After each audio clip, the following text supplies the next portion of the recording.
Para alguns, um personagem maligno e sem piedade que tenta a humanidade. Para outros, uma invenção dos humanos e das religiões para doutrinar, gerar culpa e medo. Diabo, Satanás, Beelzebu, se trata de um ser real. O diabo é o inimigo da humanidade. A personificação da maldade apresenta tantas caras quanto perguntas. O diabo realmente existe? Muitos creem que o diabo não existe. E esse é um grande triunfo de Satanás. O mal não tem a proporção do bem. O mal é a ausência do bem. Há aqueles que garantem inclusive terem um pacto com ele. Satanás é o libertador da humanidade e do ciclo apocalíptico. O diabo, uma das figuras mais controversas da Bíblia. Ele tem ciúme de nós, ele tem inveja da vida que Deus nos deu, porque nós temos Deus dentro de nós. Nós temos a graça que possuímos através do batismo, e o diabo está sempre tentando nos destruir por causa disso. Há especialistas que afirmam a existência de evidências satânicas. O diabo vive entre nós? Depois do exorcismo, meu psiquiatra me disse: eu não tenho esse caso cientificamente. Pois Jesus lhe dizia: sai desse homem, espírito imundo. Por acaso, seriam Deus e o diabo a mesma pessoa?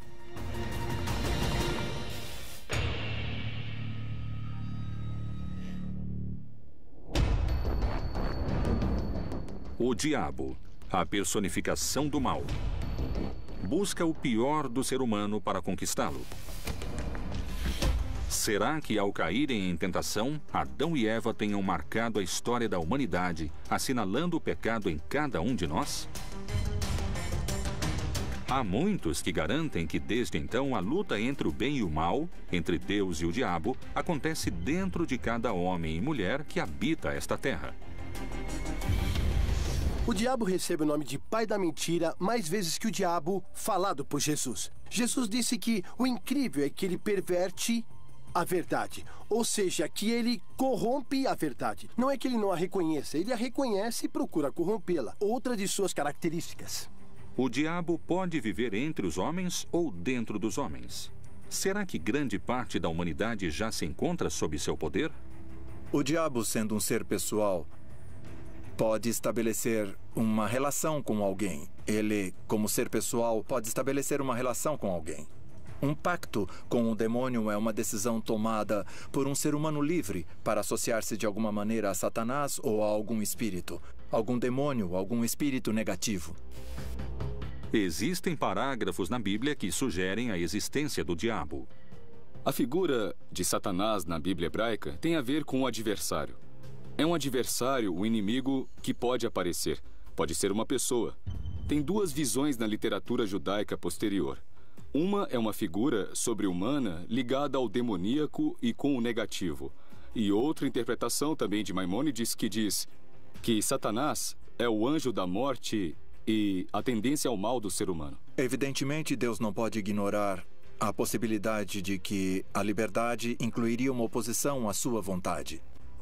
Alguns textos bíblicos são muito precisos com respeito à menção do diabo. Chegando o dia que os filhos de Deus vieram apresentar-se perante o Senhor, veio também Satanás entre eles. O Senhor perguntou a Satanás: de onde vens? E Satanás respondeu ao Senhor: de rodear a terra e de passear por ela. Colômbia, Bogotá. O colombiano Sebastián Santeiros Villarreal se apresenta como bruxo, feiticeiro e afirma ter realizado pactos com o diabo. É santeiro, espiritualista, feiticeiro e trabalha com magia negra voodoo. Para servir a Satanás, você não precisa ter fé. Para servir a Deus, você precisa ter fé. E a fé não tem argumentos dialéticos porque simplesmente se crê ou não se crê. Com Satanás, não. Porque quando você pede a Satanás, tudo o que se pede a Satanás ele te dá. Para fazer um grande ritual para Satanás, eu acendo uma vela vermelha, que significa a luz que o mesmo nos transmite. No altar, temos uma das colaboradoras ou colaboradores dele, porque é um anjo que é a Santa Morte. Ela trabalha para Deus e trabalha para Satanás. Se Deus lhe dá uma ordem, ela cumpre. E se Satanás lhe dá uma ordem, ela cumpre. Tenho que ter os ornamentos ou hábitos correspondentes. E a água? A água eu jogo por todo o altar porque é uma simbologia, é limpeza. Então eu faço uma oração que eu leio na Bíblia satânica. Eu invoco a presença de Satanás, invoco a presença de alguns de seus servidores em espírito. E em algumas ocasiões eu o vejo ou ele me incorpora. Depois de cair em transe, eu volto ao normal e começo a executar durante a semana aquilo que ele me ordenou. E não se discute, se cumpre. Como existe a possibilidade de estabelecer uma relação com o ser humano, podemos nos abrir para estabelecermos um contato com Satanás. É triste, é dramático, é incrível, mas é possível. O diabo é invocado de diferentes maneiras, segundo a situação. Se uma pessoa está em perigo, ela pode invocá-lo. Se uma pessoa está contente, o invoca. Se está em um momento de agonia, o invoca. Se quiser fazer um pacto com Satanás, se quiser fazer um pacto com o que chamam de maligno, ele a escuta e vem ao seu socorro. Eu creio que o satanismo está se desviando do assunto. Por que adorar a Deus indiretamente se pode adorá-lo diretamente? Não é necessário ir pela via negativa. Posso ir pela via positiva. Deus é misericórdia, compaixão, bondade. Por isso eu não preciso adorar o lado escuro disso.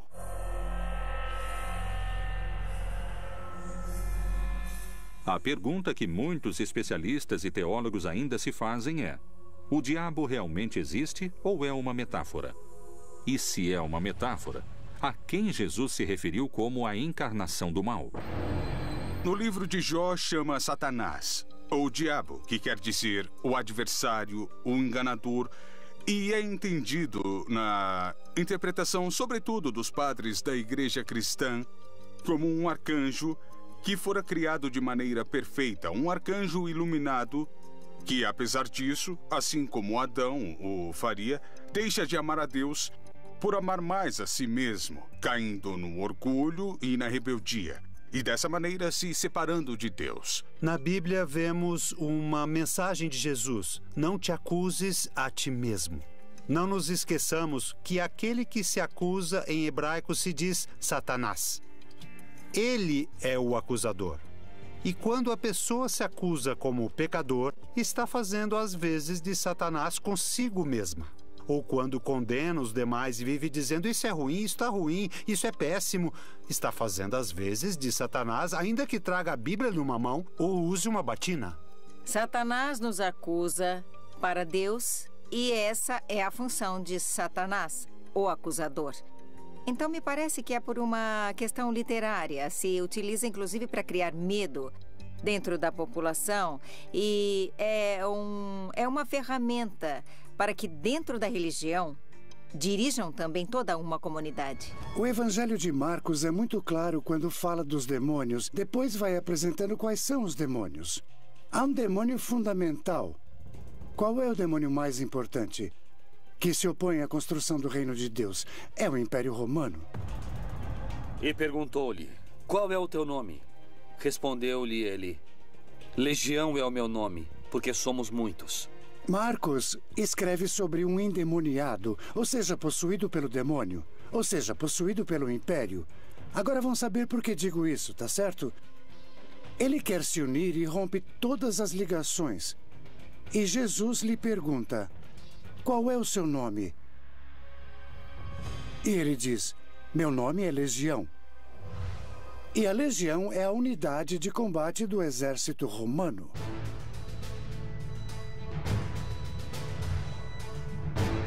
São muitos os que asseguram que o diabo existe e que, inclusive, se encontra mais perto do que alguns creem.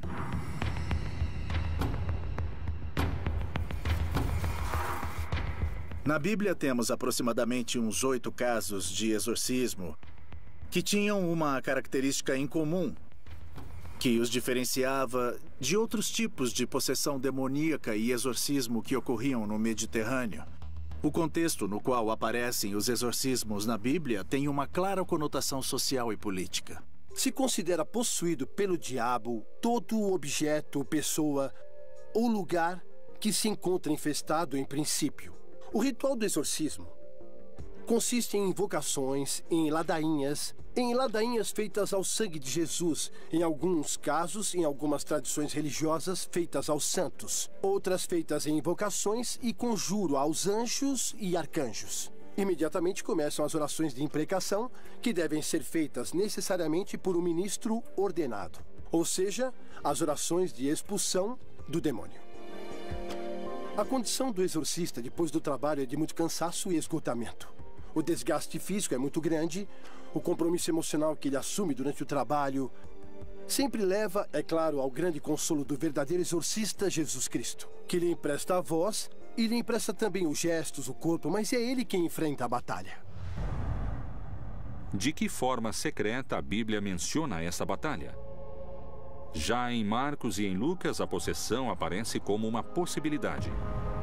Porque logo certa mulher, cuja filha estava possessa de um espírito imundo, ouvindo falar dele, veio e prostou-se-lhe aos pés. Os exorcismos são realmente um modo de combater e expulsar o diabo? Se é necessário expulsá-lo, isso é prova suficiente para pensar que o diabo existe? Santo sangue do Senhor, rogai Sangue por santo nós. da Sagrada Igreja, Rogai por nós. Sangue santo da Sagrada Igreja, Rogai por nós. Santo sangue de misericórdia, Rogai por nós. Santo sangue dos auxiliadores da necessidade, Rogai por nós. Santo sangue dos filhos e filhas de Deus que nunca haverão de desonrar a sua vida. Rogai por Que a presença de Deus, nosso Senhor Jesus Cristo, mostre a luz, mostre o caminho para você. Santo sangue do Senhor, eu ordeno que você saia desse corpo. Eu ordeno que você libere esse corpo. Livrai o Senhor, livrai-o dessa dor. Eu ordeno que você saia desse corpo. Saia agora. Nós rogamos, Senhor, liberte esse corpo. Liberte esse corpo agora. Você está bem, filho? Deus Pai, Ele te libertou. Que Jesus esteja contigo, meu filho. Os milhares de exorcismos realizados são provas suficientes da possível existência do diabo? Como se explica que a Igreja tenha sacerdotes exorcistas? O Papa Francisco, que alguns dizem nunca ter feito um exorcismo, nós acreditamos que sim, que ele já fez. Já fez pelo menos uma oração de libertação muito forte. Se o diabo não existe, como e de que maneira explicaríamos os exorcismos? A pessoa tem que estar convencida de que isso acontece. Se a pessoa não crê, é muito difícil funcionar. Na maioria dos casos, é sugestão. Eu deixo a porta aberta a algumas exceções que podem conter alguma força muito profunda. Mas essas são exceções, não é o cotidiano. É uma maneira de exercer domínio, porque naturalmente, se o demônio é algo real que está no seu corpo, e se existe alguém que pode tirar esse demônio, naturalmente essa também é uma maneira de exercer poder. A quantidade de exorcismos que eu já dirigi em minha vida passam dos 1.200. Porque as possessões são mais frequentes do que se supõe. Com as questões do exorcismo, temos que ter muito cuidado, porque são seres humanos que estão sofrendo e dos quais os líderes religiosos se aproveitam muitas vezes para tirar algum proveito próprio dessas situações. Por que seguimos duvidando de sua existência se a Bíblia fala do diabo com tanta clareza? Este personagem diabólico se encontra desde a gênese da criação até a batalha final mencionada no Apocalipse. Quais são os argumentos e por que alguns acreditam que o Todo-Poderoso e o Maligno poderiam ser a mesma pessoa? Deus e o diabo seriam duas faces da mesma moeda?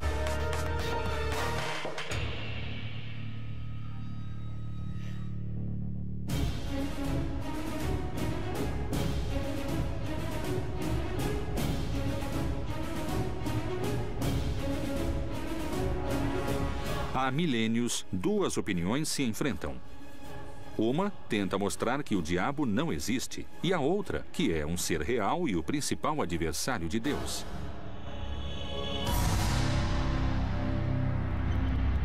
Mas, além dessas duas opiniões, há um terceiro grupo que discorda de ambos e abre um novo debate. Ele sustenta a teoria de que Deus e o diabo são dois lados que respondem a um mesmo interesse. No Antigo Testamento, acredita-se que de Deus vinha a ira e a bondade. Os teólogos têm muitos problemas em traduzir a Bíblia, esse texto, porque ele diz que o espírito mau vem de Deus. Ora, o espírito do Senhor retirou-se de Saul, e o atormentava um espírito maligno da parte do Senhor. O Deus da Bíblia não é um Deus bom, é um Deus mau. E é um Deus que nos dá muito medo, ao qual temos que de alguma forma obedecer e prestar culto. Porque ele tem todo o poder, porque pode nos causar mal, porque pode nos mandar seu anjo caído, Satanás, não é? Tem se falado muito dessa diferença entre Deus, ou da possível diferença entre o Deus do Antigo Testamento e o Deus do Novo Testamento. Em geral, de forma muito esquemática, se diz que o Deus do Antigo Testamento está muito preocupado com a justiça. Por isso, é preciso agir de forma violenta para que se faça justiça. O Deus do Novo Testamento está mais preocupado com o amor e por isso não ocorrem esse tipo de ações. A mesma Bíblia, entre suas páginas e histórias, nos brinda com vários exemplos de extrema crueldade. Isso pode estar associado à existência de Satanás e aos que sustentam que entre Deus e o diabo não há diferenças? Na Bíblia há muitas histórias que falam de violência, que falam de massacres, de magnicídios. A Bíblia conta a história do que ocorreu em uma época onde as mortes eram cruéis, as guerras eram violentas e os massacres eram próprios de todos os povos da antiguidade. E suas crianças serão despedaçadas perante os seus olhos. As suas casas serão saqueadas e suas mulheres violadas. Se alguém lê a história de Caim e Abel, onde um irmão mata o outro, não há nada mais horrível na vida do que um irmão matar outro irmão. Você pode imaginar muitas situações de violência, mas essa seria o cúmulo da violência. Mesmo assim, está lá. E está lá para dar testemunho de que essa violência existe entre os seres humanos, que as pessoas se matam entre si. Então, os exemplos que eles pegaram são de textos sagrados desse mundo. Um mundo bárbaro que oferecia exemplos bárbaros. Estamos diante de mitologias muito primitivas. Israel não é uma grande cultura de maravilhas, é um povo nômade e camponês. Assim como Sodoma e Gomorra e as cidades circunvizinhas que, havendo se prostituído como aqueles anjos e ido após outra carne, foram postas como exemplo, sofrendo a pena do fogo eterno. Sodoma e Gomorra é uma história muito interessante, contada no começo do relato da Gênesis. Das primeiras histórias, vinculada muitas vezes, tradicionalmente, ao tema da sexualidade, que foram cidades destruídas pela homossexualidade dos habitantes. Na verdade, quando alguém lê o texto, não tem nada a ver com homossexualidade. É uma condenação pela falta de hospitalidade. A hospitalidade era uma lei fundamental na antiguidade, especialmente porque as pessoas iam de um lugar para o outro nessa faixa de caminho desértico e se alguém não o recebia, você realmente corria risco de vida. Então estes povos rompem com essa lei sagrada. Não acolhem aos anjos como hóspedes. Querem abusar deles. E aqui o problema não é a questão homossexual, é o abuso. Isso é o que é castigado neste mito. São castigados com fogo, chuva de enxofre e fogo sobre esses povos que são destruídos, aniquilados da face da terra. O enxofre, o fogo, é a destruição. É voltar para a estaca zero, para o nada. Se aniquila, o povo volta e volta a surgir a vida. Muito tempo depois dessas histórias foi assimilada a questão do inferno, por exemplo, que não tem nada a ver, não se fala do inferno na Bíblia, mas ele é assimilado dessa forma. Será que Deus pode ter tido essas condutas malignas que parecem pertencer ao universo do diabo? Há aqueles que creem que essa mesma Bíblia é uma criação mais ligada ao mal do que a um Deus como nós pensamos hoje. Marcião de Sinop escreveu um cânon dos textos que hoje conhecemos como a Bíblia. Ele ocultou no recorte que fez uma concepção especial do diabo. Marcião é um gnóstico cristão que considerava que o Deus que criou o mundo material e que fez ao homem e aos povos da terra tem que ser um Deus malvado, precisamente porque a matéria está identificada com o mal. Bom, na verdade, a apresentação do movimento das luzes e sombras no texto bíblico já a encontramos em Gênesis, que no princípio havia a escuridão e que a primeira ação de Deus na criação foi dizer que haja luz. Essa luz atravessa as trevas, atravessa a escuridão. Está dizendo que, na verdade, a luz que veio ao mundo era Jesus, mas os homens preferiram ou elegeram as trevas em vez da luz, porque a luz, de alguma maneira, colocava em evidência as suas obras, as quais eles queriam ocultar. Mas, para alguns dos crentes mais fiéis, essas teorias não são mais do que uma prova de que o diabo está entre nós. Nos dias de hoje, nós podemos pensar no hedonismo, na busca pelo prazer completo e total. Isso tudo sem visar a transcendência, a vida, a verdade tomada como útil. Tudo isso são tentações do diabo, presentes não somente no privado e particular, mas também na vida pública. Porque a influência pública do diabo quer que se demore o nosso, o nosso caminho rumo à fraternidade, rumo à união entre os seres humanos. Quando um batizado tem em si a marca de Cristo e vive ou tenta viver em graça, não pode ser invadido pela força que se opõe a Cristo. Cristo já venceu o demônio. Então, a princípio, somente uma pessoa não batizada pode estabelecer uma relação pessoal com o demônio. Vamos começar agora. Paula esteve internada pelos últimos 10 anos de sua vida com o diagnóstico de esquizofrenia.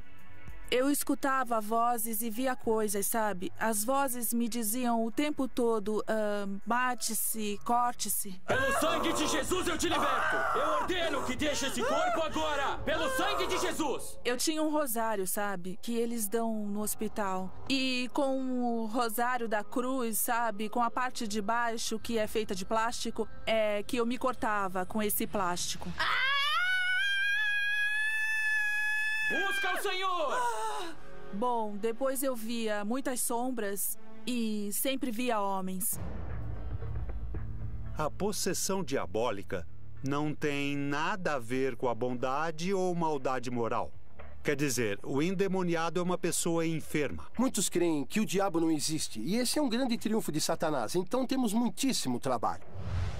Será que realmente o diabo está entre nós e não sabemos? Será que Deus e o diabo são uma mesma criação? Estaremos vivendo 7 anos de tribulações que antecedem o Apocalipse? E se estiverem recrutando cada vez mais soldados para essa batalha final de que alguns denominam o exército do diabo?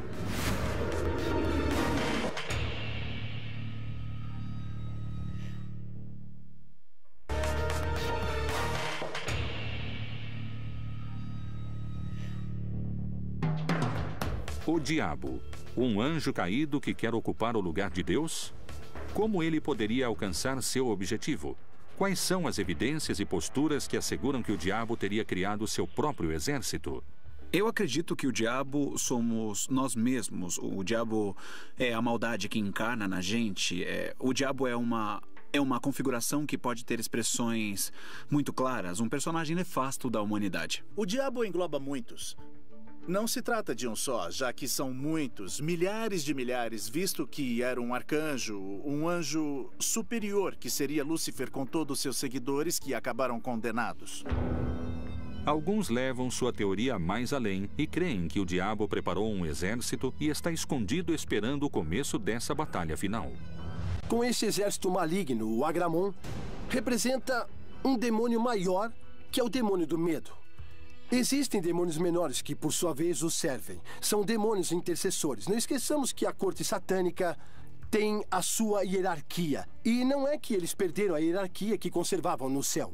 Ou seja, entre os demônios há os querubins, os serafins, as potestades, cada um com seu grau de maldade. Podemos mencionar também Adriel, que é o demônio da morte, o demônio da lua, o demônio da noite. Adriel, para nós, como esse demônio terrível, o da morte, está representado em Hitler. Ele trouxe o inferno para a Terra, mostrando os setores do inferno. Mas onde? Os campos de concentração são um exemplo muito claro de que essa destruição havia sido inspirada por alguém. Hitler encarna o pior da condição humana. Mas dizer isso, às vezes, é tirar a responsabilidade dos seres humanos. Temos a capacidade de escolher entre, como diz no livro de Deuteronômio, eis que ponho diante de ti a vida ou a morte, a bênção ou a maldição. Escolhe a vida para que vivas. O céu e a terra tomam hoje por testemunhas contra ti, de que te pus diante de ti a vida e a morte, a bênção e a maldição. Escolhe, pois, a vida, para que vivas tu e a tua descendência. A pessoa tem que escolher para qual caminho quer direcionar sua vida. Se está trabalhando pela justiça, pela paz, pela compreensão, ou oposto pelo ódio, pela violência, pela maldade. Eu acho que, às vezes, nas histórias você tem que tomar decisões. Mas os demônios mencionados na Bíblia também levaram os especialistas a darem explicações diferentes. Bem como algumas mulheres que haviam sido curadas de espíritos malignos e de enfermidades, Maria, chamada Madalena, da qual tinham saído 7 demônios. Lucas nos diz que Jesus expulsou 7 demônios. É o dado que nos dá o Evangelho de Lucas. Então isso quer dizer que 7, na simbologia semítica, é a plenitude. Aqui falamos de demônios, ou seja, desfeito. Quando ela encontra Jesus, está fora do eixo. Não se sabe quem é essa mulher. Muito bem, quem são os demônios? Os demônios são os obstáculos que se opõem a um determinado tipo de projeto. Maria Madalena é uma militante do projeto do Reino de Deus, que naturalmente, para ser uma militante completa do Reino de Deus, ela deve enfrentar obstáculos muito fortes. Ela vai ser perseguida, por isso também vai duvidar, vai ter medo, não é? Como todos nós. Então, Jesus lhe tira esses medos, lhe tira esses obstáculos. É a libertação, de alguma maneira, de uma situação de marginalidade que ela tinha como resquício. Nós sabemos que estava fora de seu juízo e, de nenhuma maneira, se pode relacionar com o fato de Maria ser prostituta ou que havia sido amante de Jesus. Nenhuma dessas coisas. Não quer dizer que foi uma mulher ultra pecadora ou ultra libertina. O endemoniado é uma pessoa cuja enfermidade não se conhecia em sua origem e nem a sua cura. Então era uma personagem endemoniada. Esses demônios estão entre nós. Eles não creem em nada também porque as vozes me diziam o tempo todo que não creem nisso, que não creem em nada. A mente é como alguém que nos prende e às vezes nos mata. É como se estivéssemos habitados por muitas vozes, muitas vezes incoerentes. Eu acho que o que hoje chamamos de exorcismo não é mais do que o fenômeno que deixa evidente a multiplicidade, a multiplicação e a fragmentação da nossa personalidade, das muitas vozes que ouvimos. Se existem muitas vozes que nos falam, quais são os indícios ocultos que encontramos na Bíblia para decifrar se estamos perto de uma batalha entre Deus e o diabo? A temida batalha que anuncia o fim dos tempos. O Armagedon é um lugar que existe e que se chama Megido em hebraico, e onde se deram grandes batalhas na antiguidade. E o que é dito no Apocalipse é que ali haverá uma batalha onde o vencedor final é Cristo. Muitos falam que o juízo final será representado por uma batalha entre o anticristo e Deus, o bem. A batalha é constante, é diária. Geralmente encontramos pessoas que não creem, pessoas que não querem o bem, que não creem na vontade de Deus, de maneira que a batalha é permanente. Mas a vitória definitiva vai perseverar com a vinda de Jesus. Nesse tempo, muitos hão de se escandalizar e trair-se uns aos outros, e mutuamente se odiarão. Bom, existe uma batalha e um confronto permanente. O final não é bem no sentido de último, mas final no sentido daquilo que dá significado e sentido às coisas. O juízo que Deus estabelece contra alguns, e que não é uma batalha, ainda que se ache anunciado em todo o Apocalipse uma batalha dos maus, digamos, de Satanás e de seu exército contra Deus, na verdade essa batalha não existe porque Deus não precisa lutar. Mas para que exista uma batalha, deve necessariamente existir 2 grupos. E como alguns creem serem os que chegaram para salvar a humanidade, estão os que creem terem vindo para destruí-la. Satanás aparece na Bíblia com vários nomes e com várias imagens. Nós o conhecemos desde a serpente que aparece em Gênesis, até com os seus outros nomes, o diabo, o demônio, Satanás, Beelzebu. Todas essas seriam indicações de um mesmo personagem do pai da mentira. A luta entre o bem e o mal, entre a tentação e a obediência, entre o pecado e a salvação, é tão antiga quanto a própria vida. Como e desde quando se constrói essa figura do diabo? Por que o mal e o diabólico respondem a tantos nomes?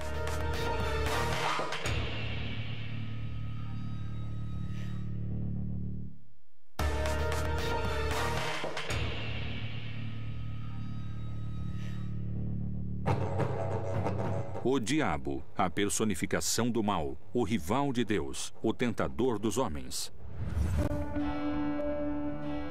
Para muitos cristãos, a tentação é uma porta de entrada para o mal, um caminho direto para o diabo. A última parte do Pai Nosso diz: não nos deixe cair em tentação e livrai-nos do mal.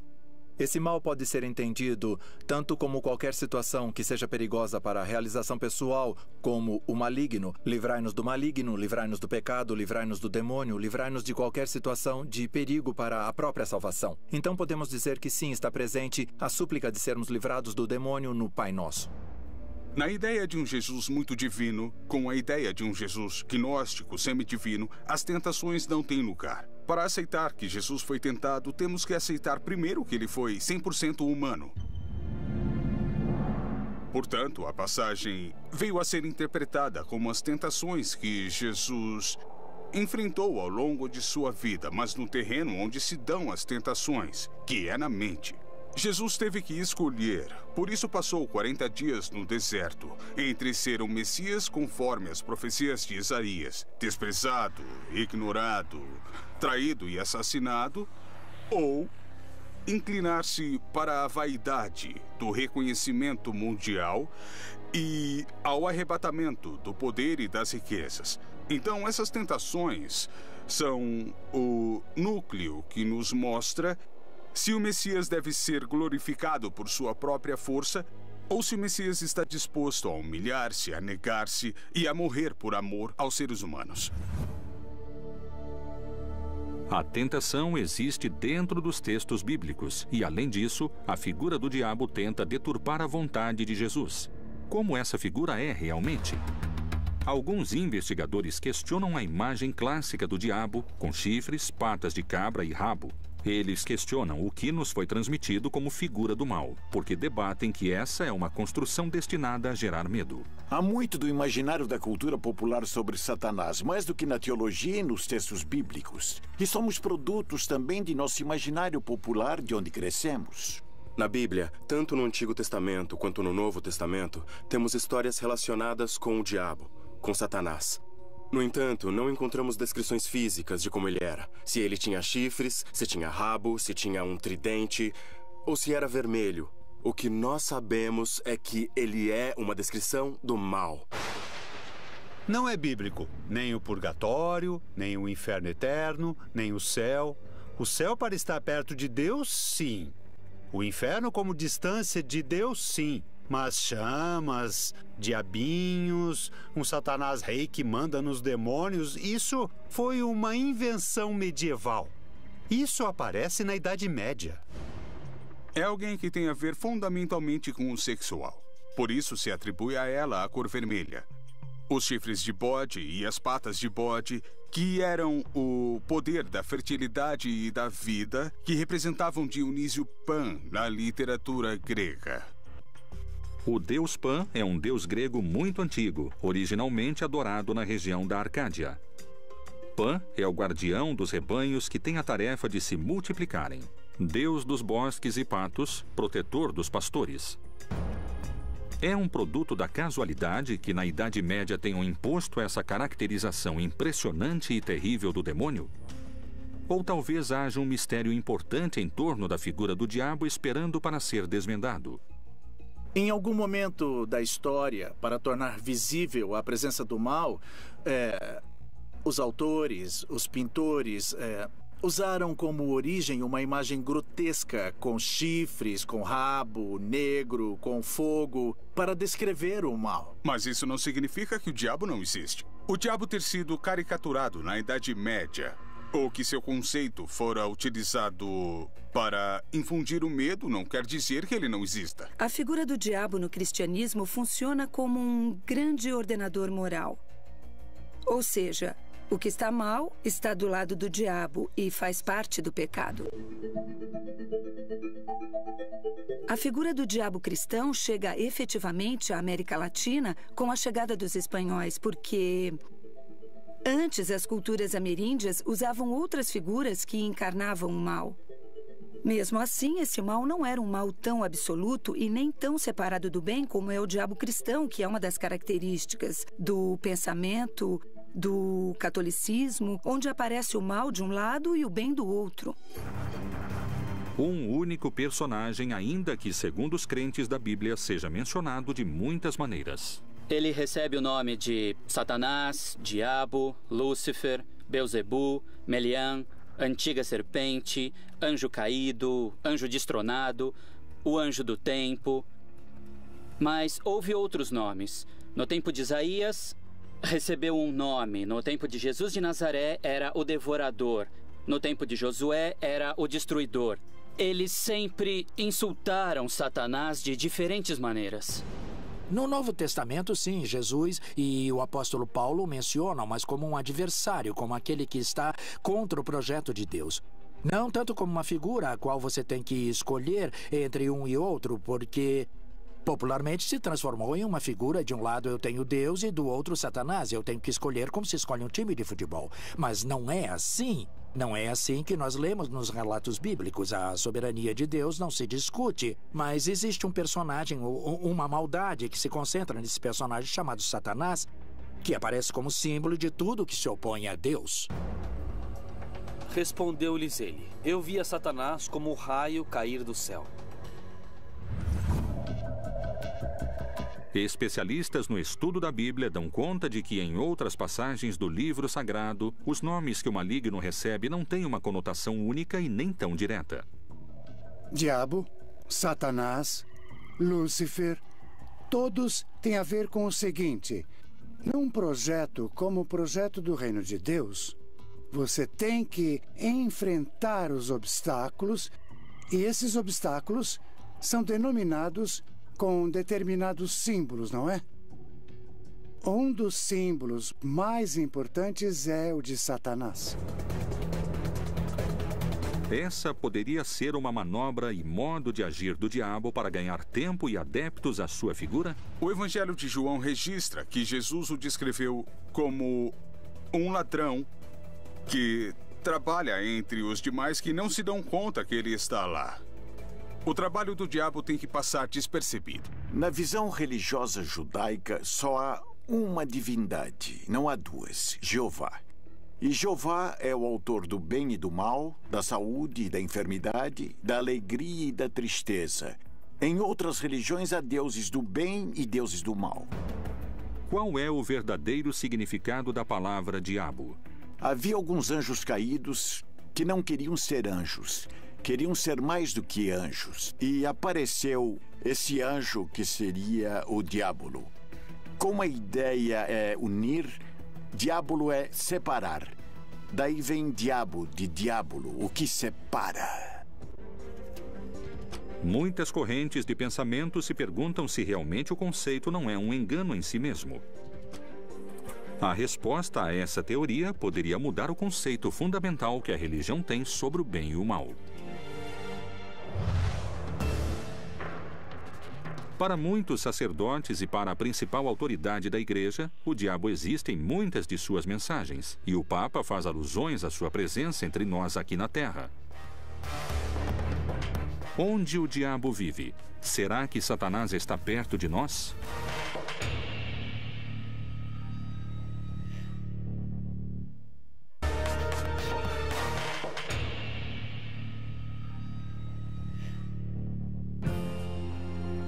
O líder da Igreja Católica manifesta que a presença do demoníaco Satanás é real.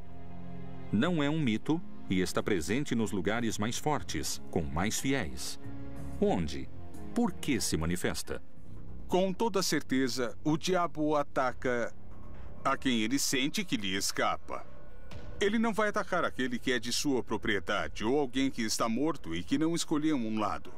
Ele vai como um predador, que é perseguir aquele que escapou dele, mas Isso não é coerente com o fato de que os ataques sejam precisamente a imoralidade daqueles que creem.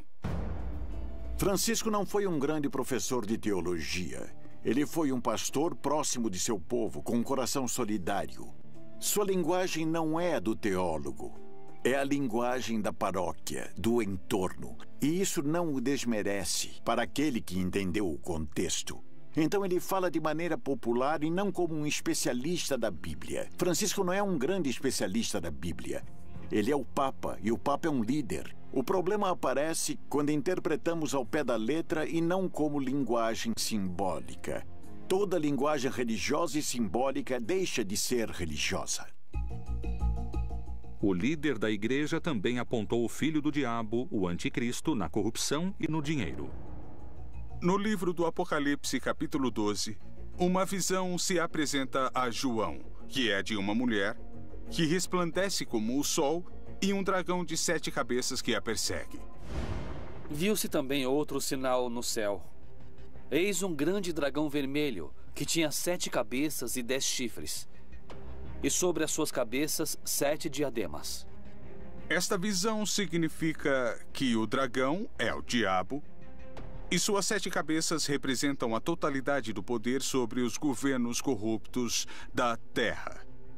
E a mulher que resplandece como o sol é o grupo de crentes, ou seja, a igreja, que reflete o caráter amoroso de Deus. A corrupção, eu acredito que continua sendo um sistema que permeia todas as faixas sociais e políticas. Atrás de tudo isso, há homens e mulheres que a utilizam. Então, nesse grupo, nós poderíamos colocar os anticristos, por assim dizer, porque vão contra a vida. No ano de 2014, o Vaticano reconheceu de forma oficial a Associação Internacional de Exorcistas, uma prova a mais que para a Igreja o diabo existe.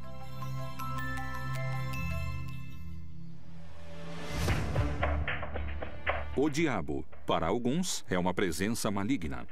Não existe apenas um anticristo. Os anticristos são entendidos como todos aqueles que são agentes da maldade e opostos diretamente à ação do Senhor Jesus. Para outros, é o mesmo Deus. Satanás é a divindade, a contraparte do suposto Deus bom. Para os céticos, o sócio de Deus. O mal e o bem estão subordinados à vontade de Deus. E há aqueles que não creem na sua existência. Os demônios são as pessoas que estão ao nosso redor causando mais danos. É mais fácil condená-lo, dizer que é o demônio, do que sentar-se com a pessoa e dizer o que foi, em que posso ajudar. O diabo é um instrumento para que o homem possa, enquanto está na história, decidir se quer amar ou não quer amar. Mas Deus é todo-poderoso e o diabo, para ele, não representa nenhum inimigo real. O diabo, mito ou verdade? Está entre nós, dentro de nós, ou é só uma criação ou história fantástica? O diabo, Satanás, Lúcifer, é mais um dos mistérios da Bíblia Proibida.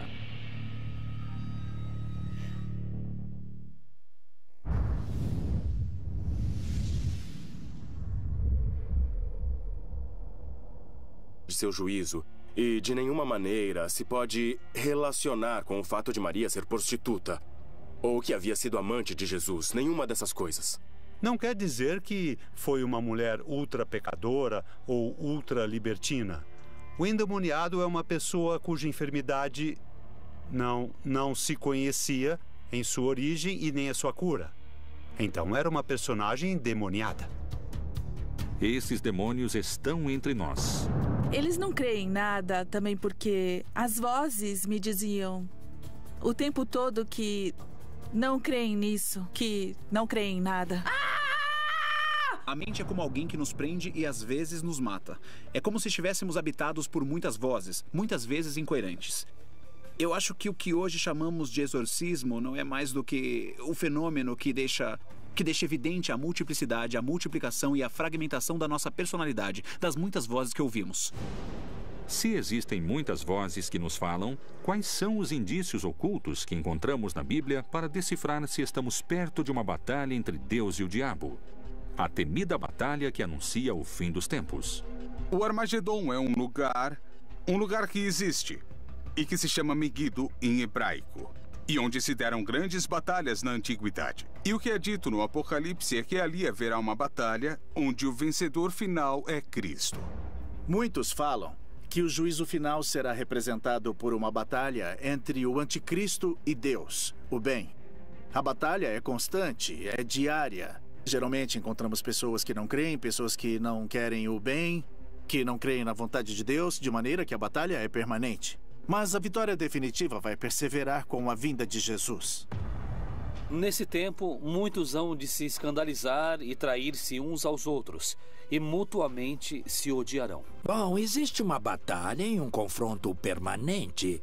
O final não é bem no sentido de último, mas final no sentido daquilo que dá significado e sentido às coisas. O juízo que Deus estabelece contra alguns, e que não é uma batalha, ainda que se ache anunciado em todo o Apocalipse uma batalha dos maus, digamos, de Satanás e de seu exército contra Deus, na verdade essa batalha não existe porque Deus não precisa lutar. Mas para que exista uma batalha, deve necessariamente existir dois grupos. E como alguns creem serem os que chegaram para salvar a humanidade, estão os que creem terem vindo para destruí-la. Satanás aparece na Bíblia com vários nomes e com várias imagens. Nós o conhecemos desde a serpente que aparece em Gênesis, até com os seus outros nomes, o diabo, o demônio, Satanás, Beelzebu. Todas essas seriam indicações de um mesmo ausência do bem. Há aqueles que garantem inclusive terem um pacto com ele. Satanás é o libertador da humanidade e do ciclo apocalíptico.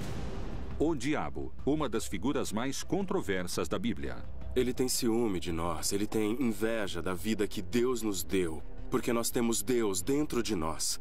Nós temos a graça que possuímos através do batismo, e o diabo está sempre tentando nos destruir por causa disso. Há especialistas que afirmam a existência de evidências satânicas. O diabo vive entre nós? Depois do exorcismo, meu psiquiatra me disse: eu não tenho esse caso cientificamente. Pois Jesus lhe dizia: sai desse homem, espírito imundo. Por acaso, seriam Deus e o diabo a mesma pessoa?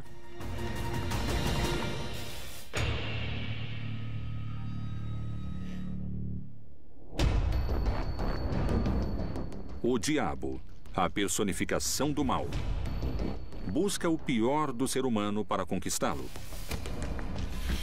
Será que, ao caírem em tentação, Adão e Eva tenham marcado a história da humanidade, assinalando o pecado em cada um de nós? Há muitos que garantem que, desde então, a luta entre o bem e o mal, entre Deus e o diabo, acontece dentro de cada homem e mulher que habita esta terra. O diabo recebe o nome de pai da mentira mais vezes que o diabo falado por Jesus. Jesus disse que o incrível é que ele perverte a verdade, ou seja, que ele corrompe a verdade. Não é que ele não a reconheça, ele a reconhece e procura corrompê-la. Outra de suas características. O diabo pode viver entre os homens ou dentro dos homens. Será que grande parte da humanidade já se encontra sob seu poder? O diabo, sendo um ser pessoal, pode estabelecer uma relação com alguém. Ele, como ser pessoal, pode estabelecer uma relação com alguém. Um pacto com o demônio é uma decisão tomada por um ser humano livre para associar-se de alguma maneira a Satanás ou a algum espírito, algum demônio, algum espírito negativo. Existem parágrafos na Bíblia que sugerem a existência do diabo. A figura de Satanás na Bíblia hebraica tem a ver com o adversário. É um adversário, o inimigo, que pode aparecer. Pode ser uma pessoa. Tem duas visões na literatura judaica posterior. Uma é uma figura sobre-humana ligada ao demoníaco e com o negativo. E outra interpretação também de Maimônides que diz que Satanás é o anjo da morte e a tendência ao mal do ser humano. Evidentemente, Deus não pode ignorar a possibilidade de que a liberdade incluiria um oposseiro e afirma ter realizado pactos com o diabo. É santeiro, espiritualista, feiticeiro e trabalha com magia negra voodoo. Para servir a Satanás, você não precisa ter fé. Para servir a Deus, você precisa ter fé. E a fé não tem argumentos dialéticos porque simplesmente se crê ou não se crê. Com Satanás, não. Porque quando você pede a Satanás, tudo o que se pede a Satanás, ele te dá. Para fazer um grande ritual para Satanás, eu acendo uma vela vermelha, que significa a luz que o mesmo nos transmite. No altar, temos uma das colaboradoras ou colaboradores dele, porque é um anjo que é a Santa Morte. Ela trabalha para Deus e trabalha para Satanás. Se Deus lhe dá uma ordem, ela cumpre. E se Satanás lhe dá uma ordem, ela cumpre. Tenho que ter os ornamentos ou hábitos correspondentes. E a água? A água eu jogo por todo o altar porque é uma simbologia, é limpeza. Então eu faço uma oração que eu leio na Bíblia satânica. Eu invoco a presença de Satanás, invoco a presença de alguns de seus servidores em espírito. E em algumas ocasiões eu o vejo ou ele me incorpora. Depois de cair em transe, eu volto ao normal e começo a executar durante a semana aquilo que ele me ordenou. E não se discute, se cumpre. Como existe a possibilidade de estabelecer uma relação com o ser humano, podemos nos abrir para estabelecermos um contato com Satanás. É triste, é dramático, é incrível, mas é possível. O diabo é invocado de diferentes maneiras, segundo a situação. Se uma pessoa está em perigo, ela pode invocá-lo. Se uma pessoa está contente, o invoca. Se está em um momento de agonia, o invoca. Se quiser fazer um pacto com Satanás, se quiser fazer um pacto com o que chamam de maligno, ele a escuta e vem ao seu socorro. Eu creio que o satanismo está te desviando do assunto. Por que adorar a Deus indiretamente se pode adorá-lo diretamente? Não é necessário ir pela via negativa. Posso ir pela via positiva. Deus é misericórdia, compaixão, bondade. Por isso eu não preciso adorar o lado escuro disso.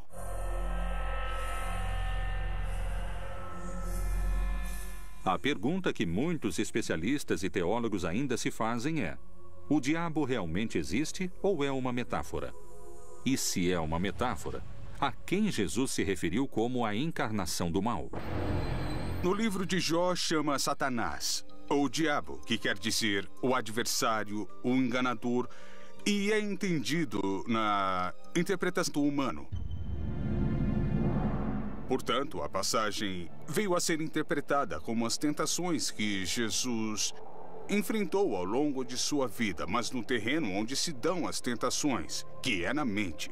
Jesus teve que escolher, por isso passou 40 dias no deserto, entre ser o Messias conforme as profecias de Isaías, desprezado, ignorado, traído e assassinado, ou inclinar-se para a vaidade do reconhecimento mundial e ao arrebatamento do poder e das riquezas. Então, essas tentações são o núcleo que nos mostra se o Messias deve ser glorificado por sua própria força ou se o Messias está disposto a humilhar-se, a negar-se e a morrer por amor aos seres humanos. A tentação existe dentro dos textos bíblicos e, além disso, a figura do diabo tenta deturpar a vontade de Jesus. Como essa figura é realmente? Alguns investigadores questionam a imagem clássica do diabo, com chifres, patas de cabra e rabo. Eles questionam o que nos foi transmitido como figura do mal, porque debatem que essa é uma construção destinada a gerar medo. Há muito do imaginário da cultura popular sobre Satanás, mais do que na teologia e nos textos bíblicos. E somos produtos também de nosso imaginário popular de onde crescemos.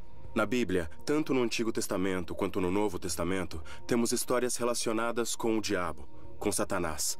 No entanto, não encontramos descrições físicas de como ele era. Se ele tinha chifres, se tinha rabo, se tinha um tridente, ou se era vermelho. O que nós sabemos é que ele é uma descrição do mal. Não é bíblico. Nem o purgatório, nem o inferno eterno, nem o céu. O céu para estar perto de Deus, sim. O inferno como distância de Deus, sim. Mas chamas, diabinhos, um Satanás rei que manda nos demônios, isso foi uma invenção medieval. Isso aparece na Idade Média. É alguém que tem a ver fundamentalmente com o sexual. Por isso se atribui a ela a cor vermelha. Os chifres de bode e as patas de bode, que eram o poder da fertilidade e da vida, que representavam Dionísio Pan na literatura grega. O deus Pan é um deus grego muito antigo, originalmente adorado na região da Arcádia. Pan é o guardião dos rebanhos que tem a tarefa de se multiplicarem. Deus dos bosques e patos, protetor dos pastores. É um produto da casualidade que na Idade Média tenham imposto essa caracterização impressionante e terrível do demônio? Ou talvez haja um mistério importante em torno da figura do diabo esperando para... Outros nomes, o diabo, o demônio, Satanás, Beelzebu, todas essas seriam indicações de um mesmo personagem do pai da mentira. A luta entre o bem e o mal, entre a tentação e a obediência, entre o pecado e a salvação, é tão antiga quanto a própria vida. Como e desde quando se constrói essa figura do diabo? Por que o mal e o diabólico respondem a tantos nomes?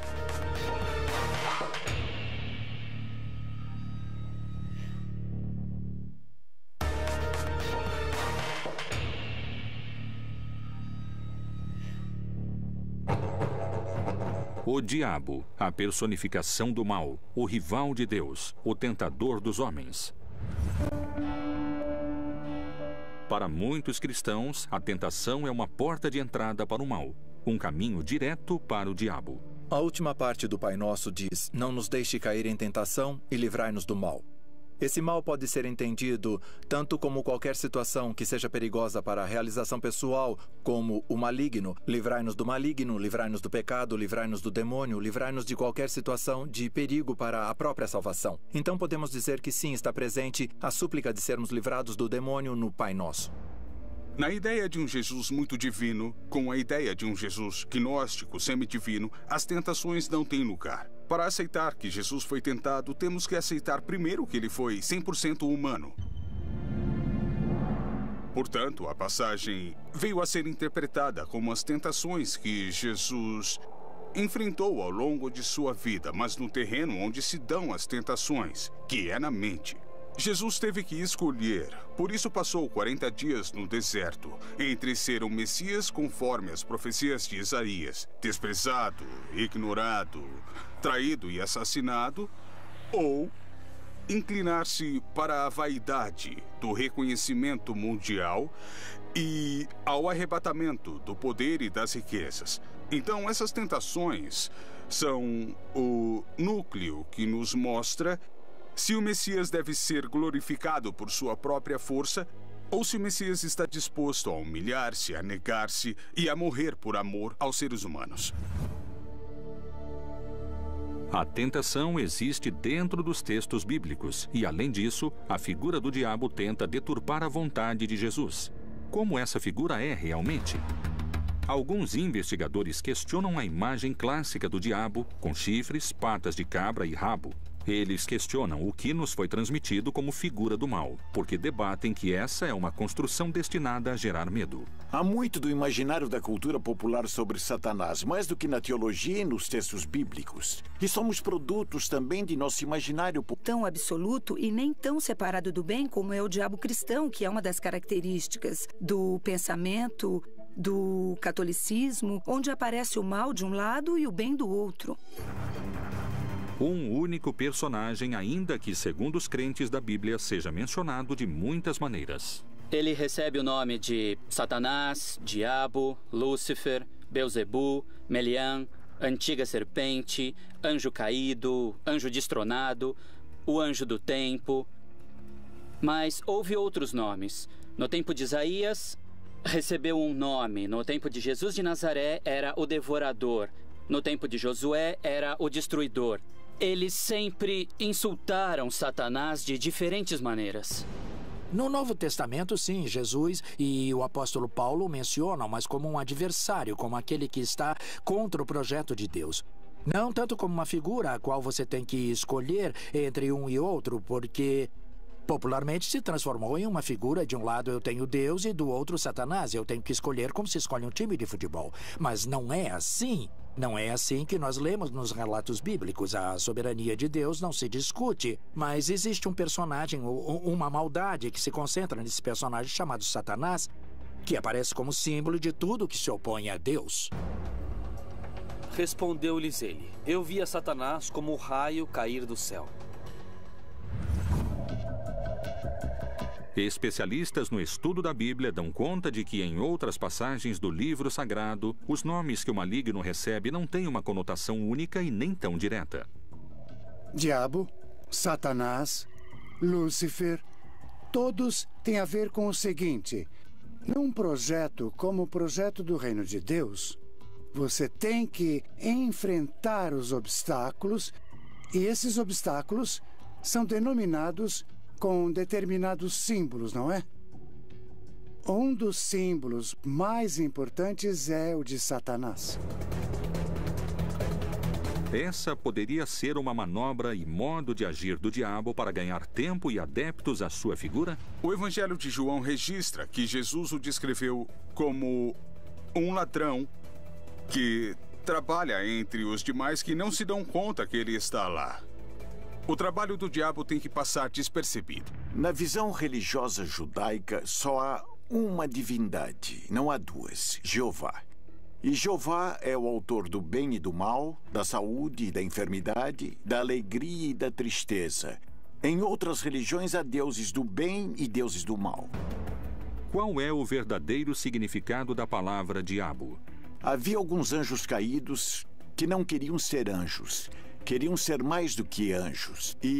Mas final no sentido daquilo que dá significado e sentido às coisas. O juízo que Deus estabelece contra alguns, e que não é uma batalha, ainda que se ache anunciado em todo o Apocalipse uma batalha dos maus, digamos, de Satanás e de seu exército contra Deus, na verdade essa batalha não existe porque Deus não precisa lutar. Mas para que exista uma batalha, deve necessariamente existir dois grupos. E como alguns creem serem os que chegaram para salvar a humanidade, estão os que creem terem vindo para destruí-la. Satanás aparece na Bíblia com vários nomes e com várias imagens. Nós o conhecemos desde a serpente que aparece em Gênesis, até com os seus outros nomes: o diabo, o demônio, Satanás, Beelzebu. Todas essas seriam indicações de um mesmo personagem, do pai da mentira. A luta entre o bem e o mal, entre a tentação e a obediência, entre o pecado e a salvação, é tão antiga quanto a própria vida. Como e desde quando se constrói essa figura do diabo? Por que o mal e o diabólico respondem a tantos nomes?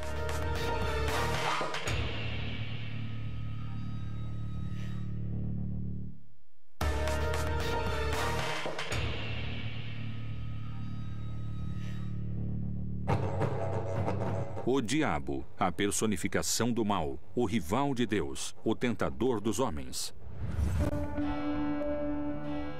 Para muitos cristãos, a tentação é uma porta de entrada para o mal, um caminho direto para o diabo. A última parte do Pai Nosso diz: não nos deixe cair em tentação e livrai-nos do mal. Esse mal pode ser entendido tanto como qualquer situação que seja perigosa para a realização pessoal, como o maligno. Livrai-nos do maligno, livrai-nos do pecado, livrai-nos do demônio, livrai-nos de qualquer situação de perigo para a própria salvação. Então podemos dizer que sim, está presente a súplica de sermos livrados do demônio no Pai Nosso. Na ideia de um Jesus muito divino, com a ideia de um Jesus gnóstico semidivino, as tentações não têm lugar. Para aceitar que Jesus foi tentado, temos que aceitar primeiro que ele foi 100% humano. Portanto, a passagem veio a ser interpretada como as tentações que Jesus enfrentou ao longo de sua vida, mas no terreno onde se dão as tentações, que é na mente. Jesus teve que escolher, por isso passou 40 dias no deserto, entre ser o Messias conforme as profecias de Isaías, desprezado, ignorado, traído e assassinado, ou inclinar-se para a vaidade do reconhecimento mundial e ao arrebatamento do poder e das riquezas. Então, essas tentações são o núcleo que... Tomar decisões. Mas os demônios mencionados na Bíblia também levaram os especialistas a darem explicações diferentes. Bem como algumas mulheres que haviam sido curadas de espíritos malignos e de enfermidades, Maria, chamada Madalena, da qual tinham saído 7 demônios. Lucas nos diz que Jesus expulsou 7 demônios. É o dado que nos dá o Evangelho de Lucas. Então isso quer dizer que 7, na simbologia semítica, é a plenitude. Aqui falamos de demônios, ou seja, desfeito. Quando ela encontra Jesus, está fora do eixo. Não se sabe quem é essa mulher. Muito bem, quem são os demônios? Os demônios são os obstáculos que se opõem a um determinado tipo de projeto. Maria Madalena é uma militante do projeto do Reino de Deus, que naturalmente, para ser uma militante completa do Reino de Deus, ela deve enfrentar obstáculos muito fortes. Ela vai ser perseguida, por isso também vai duvidar, vai ter medo, não é? Como todos nós. Então, Jesus lhe tira esses medos, lhe tira esses obstáculos. É a libertação, de alguma maneira, de uma situação de marginalidade que ela tinha como resquício. Nós sabemos que estava fora de seu juízo e, de nenhuma maneira, se pode relacionar com o fato de Maria ser prostituta ou que havia sido amante de Jesus. Nenhuma dessas coisas. Não quer dizer que foi uma mulher ultra pecadora ou ultra libertina. O endemoniado é uma pessoa cuja enfermidade não se conhecia em sua origem e nem a sua cura.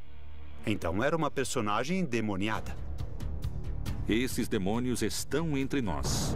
Eles não creem em nada também porque as vozes me diziam o tempo todo que não creem nisso, que não creem em nada. A mente é como alguém que nos prende e às vezes nos mata. É como se estivéssemos habitados por muitas vozes, muitas vezes incoerentes. Eu acho que o que hoje chamamos de exorcismo não é mais do que o fenômeno que deixa evidente a multiplicidade, a multiplicação e a fragmentação da nossa personalidade, das muitas vozes que ouvimos. Se existem muitas vozes que nos falam, quais são os indícios ocultos que encontramos na Bíblia para decifrar se estamos perto de uma batalha entre Deus e o diabo? A temida batalha que anuncia o fim dos tempos. O Armagedon é um lugar que existe e que se chama Megido em hebraico, e onde se deram grandes batalhas na antiguidade. E o que é dito no Apocalipse é que ali haverá uma batalha onde o vencedor final é Cristo. Muitos falam que o juízo final será representado por uma batalha. Por que digo isso, tá certo? Ele quer se unir e rompe todas as ligações. E Jesus lhe pergunta, qual é o seu nome? E ele diz, meu nome é Legião. E a Legião é a unidade de combate do exército romano.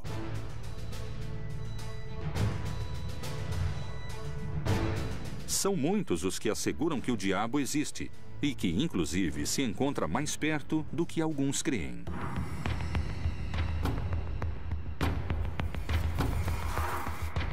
Na Bíblia temos aproximadamente uns 8 casos de exorcismo que tinham uma característica em comum, que os diferenciava de outros tipos de possessão demoníaca e exorcismo que ocorriam no Mediterrâneo. O contexto no qual aparecem os exorcismos na Bíblia tem uma clara conotação social e política. Se considera possuído pelo diabo todo objeto, pessoa ou lugar que se encontra infestado em princípio. O ritual do exorcismo consiste em invocações, em ladainhas feitas ao sangue de Jesus, em alguns casos, em algumas tradições religiosas, feitas aos santos, outras feitas em invocações e conjuro aos anjos e arcanjos. Imediatamente começam as orações de imprecação, que devem ser feitas necessariamente por um ministro ordenado, ou seja, as orações de expulsão do demônio. A condição do exorcista depois do trabalho é de muito cansaço e esgotamento. O desgaste físico é muito grande, o compromisso emocional que ele assume durante o trabalho sempre leva, é claro, ao grande consolo do verdadeiro exorcista Jesus Cristo, que lhe empresta a voz e lhe empresta também os gestos, o corpo, mas é ele quem enfrenta a batalha. De que forma secreta a Bíblia menciona essa batalha? Já em Marcos e em Lucas, a possessão aparece como uma possibilidade. Porque logo certa mulher, cuja filha estava possessa de um espírito imundo, ouvindo falar dele, veio e prostou-se-lhe aos pés. Os exorcismos são realmente um modo de combater e expulsar o diabo? Se é necessário expulsá-lo, isso é prova suficiente para pensar que o diabo existe? Santo sangue do Senhor, rogai Sangue por santo nós. da Sagrada Igreja. Senhor, rogai por nós. Sangue santo da Sagrada Igreja. Rogai por nós. Santo sangue de misericórdia. Rogai por nós. Santo sangue dos auxiliadores da necessidade. Rogai por nós. Santo sangue dos filhos e filhas de Deus que nunca haverão de desonrar a sua vida. Rogai por Que a presença de Deus, nosso Senhor Jesus Cristo, mostre a luz, mostre o caminho para você. Santo sangue do Senhor, eu ordeno que você saia desse corpo. Eu ordeno que você libere. E Jeová é o autor do bem e do mal, da saúde e da enfermidade, da alegria e da tristeza.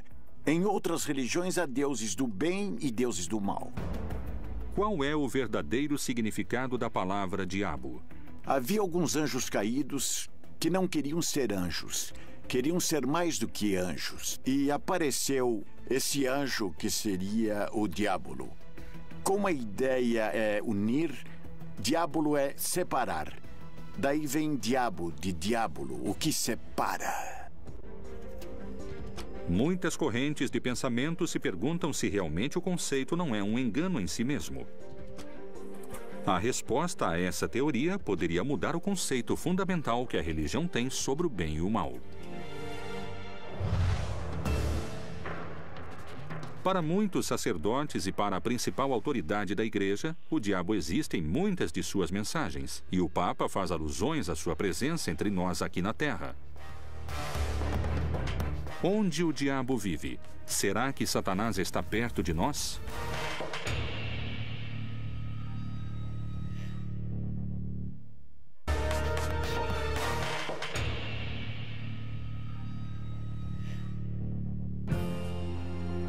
O líder da Igreja Católica manifesta que a presença do demoníaco Satanás é real.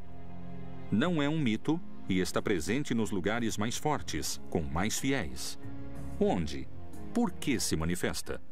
Com toda certeza, o diabo ataca a quem ele sente que lhe escapa. Ele não vai atacar aquele que é de sua propriedade ou alguém que está morto e que não escolheu um lado. Ele vai como um predador, que é perseguir aquele que escapou dele, mas isso não é coerente com o fato de que os ataques sejam precisamente a imoralidade daqueles que creem. Francisco não foi um grande professor de teologia. Ele foi um pastor próximo de seu povo, com um coração solidário. Sua linguagem não é a do teólogo.